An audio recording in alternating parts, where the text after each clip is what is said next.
Hi everyone, this is Piotr Kieszkowski from the aquarium television Definite Aquascape TV, and this is the long-awaited next part of my report from ZooExpo 2011, a zoological fair held last year in Warsaw, in Poland. In this movie I will show you the second row of nanoaquariums arranged during the live aquascaping contest. We can see some of those aquariums now. In the previous movie I have shown you the first row of aquariums, and now it's the second row. This is aquarium number 1, layout composed mostly of driftwood. There is some microzorum in the background, and in the foreground of the tank we have clumps of cladophora on the bottom. There should be a close-up in a moment. Oh yeah, here it is. The close-up. Clumps of cladophora on the bottom, and between these cladophora there are clumps of bright green hemianthus. I have also filmed this tank using the tripod, so later on you will have the opportunity to look at the layout in details. And those small fish present in the tank are Rasbora maculata. This was tank number 1. And another tank, tank number 2. Actually somewhat similar to the previous one. We also have driftwood here, we have microzorum, we have clumps of cladophora.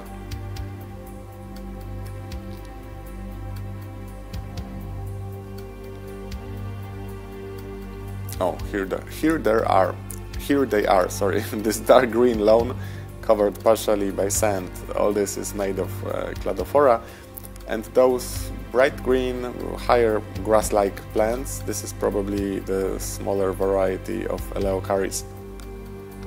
There are also some, well, let's wait a little bit, oh yeah, there are also some nice rocks in the background, rocks with an interesting texture. I have filmed this tank using the tripod as well. So this was tank number 2. Tank number 2. Now we proceed to tank number 3.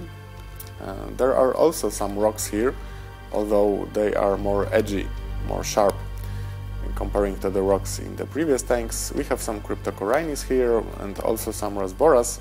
I wasn't sure if those were the lamp chop Rasboras, Trigonostigma espei.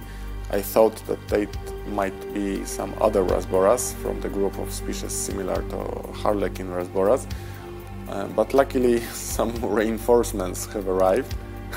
Yeah, this is Sebastian from Upper Silesian Association of Aquarists, and it turned out that Sebastian arranged this aquarium, and he explained that those Rasboras were indeed Trigonostigma espei.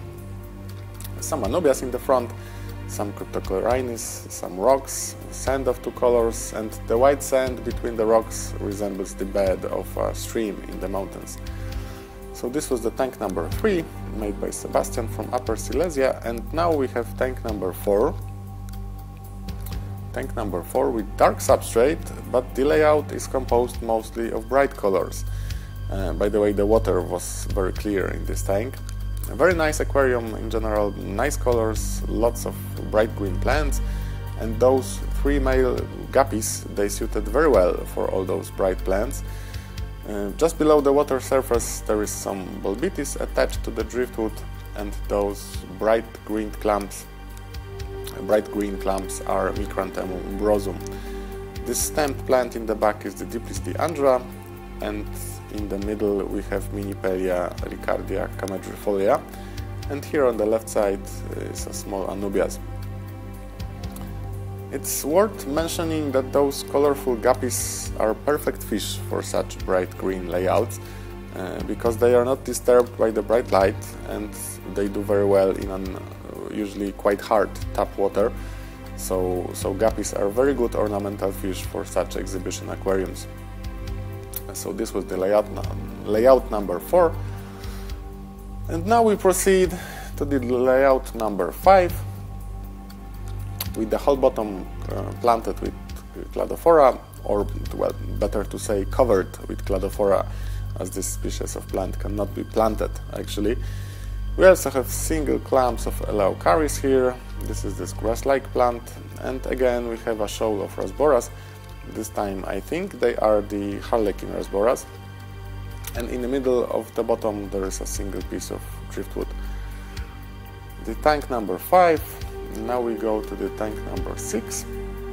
Yeah, now we can see clearly that this is the tank number 6. Yeah, the layout number 6. Layout is slightly similar to those layouts which we have seen in the beginning of this row of nanoaquariums. Here we have some driftwood, some stones, Microzorum windelove, with those splitted tips of the leaves, and these fish, they are Axelrod rasboras, a species originating from Asia. The coloration of those fish is somewhat similar to the coloration of the neon tetras from the South America, probably because those two species of fish come from similar habitats, so their coloration is also similar. And here on the bottom we have some Pelia. You can see the characteristic branching of the leaves.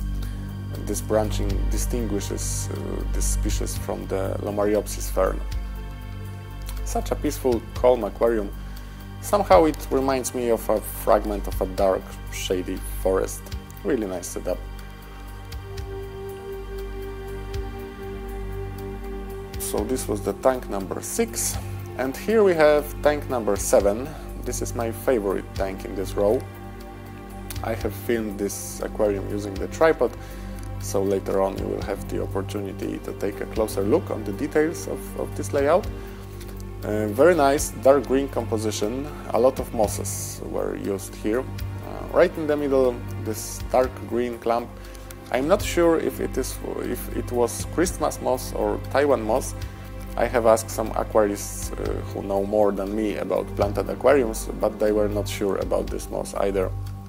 Next to this big clump on the left side, oh, here it is, we have another moss. This is Fontinalis species giant, the bigger species of moss, and here on the far left side is a clump of Minipelia, and we have also a small shrimp doing some sightseeing here. Actually, shrimps were quite abundant in this tank. Here is another Minipelia, and in the back left corner of the tank we have again a lot of Minipelia. Yeah, back left corner. Because there is a long piece of driftwood. A long piece of driftwood which is fully covered by Minipelia. It creates a really nice and original effect. Driftwood covered with Minipelia. And here in the back of the tank, those leaves, this is Microzorum fern. I think it's the variety with narrow leaves, Microzorum narrow leaf. Altogether, a very nice dark green layout with a sort of a, well, mysterious feel.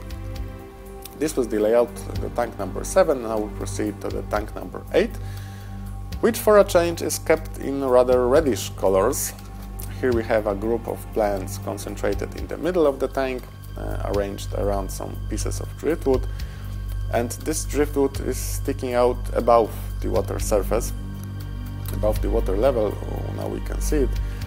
There are also some small pieces of stones on the bottom between the plants. I think those stones are Ada dragon stones, which suit very well for those reddish plants.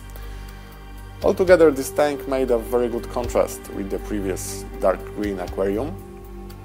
So this was the layout number 8, and now we go to the layout number 9. Layout number 9, which is for a change rather bright green, bright sand, bright green plants, those large oval-shaped and flat leaves on the left side. This is some species of Hydrocotyli, I think, and these small fish, I think they were Hengels rasboras. A lot of Hengels rasboras. This was the layout number 9. And now the time has come for the layout number 10, which I think was supposed to be arranged as blackwater aquarium, hence the presence of the oak leaves and the alder cones. However, those guppies here, I think they are the Endler's guppies, and this species does not originate from the blackwater habitat of South America. In the background there is some hornwort, in the middle we have a piece of driftwood, and with some neon tetras, for example, this would be a really interesting small biotope-like aquarium, but with those endless guppies. It is a small biotope, but with an introduced species of foreign fish. Okay, so this was the aquarium number 10, the last tank in this row of nano aquariums. I hope you guys enjoyed watching those layouts. So I thank you for your attention, and this was Piotr Kieszkowski from the Aquarium Television Definite Aquascape TV.